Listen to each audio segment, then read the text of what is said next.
இயேசுவின் ரத்தம் ரொம்ப பவர்ஃபுல். ஆமென் சொல்லுங்க. இயேசுவின் ரத்தம், அதுக்காக தான் இயேசு கிறிஸ்து வந்தாரு. அவருடைய ரத்தம் சிந்தப்படணும். பாருங்க, அவரோட பிளட் தான் பாவத்தை தோற்கடிக்க முடியும். அவருடைய ரத்தம் தான் உன் வாழ்க்கையில ஒரு பரிசுத்தத்தை கொடுக்க முடியும். அவருடைய ரத்தம் தான் உன் வாழ்க்கையில அற்புதங்களை செய்யும்.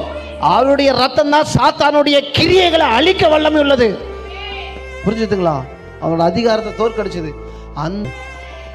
அவர் தன்னுடைய ரத்தத்தை உங்களுக்காக சிந்திருப்பார்னா அவர் உங்களை எவ்வளவாய் நேசிக்கிறார். சிஸ்டர், நீங்க அவரை நேசிக்கிறீங்கிறதெல்லாம் விஷயமே கிடையாது. அவர் உங்களை நேசிக்கிறார். நீங்க அவரை நேசிக்கிறதுக்கு நீங்க முக்கியத்துவம் கொடுக்குறீங்களோ இல்லையா? எப்படி நம்ம அவரை நேசிப்போம் தெரியுங்களா?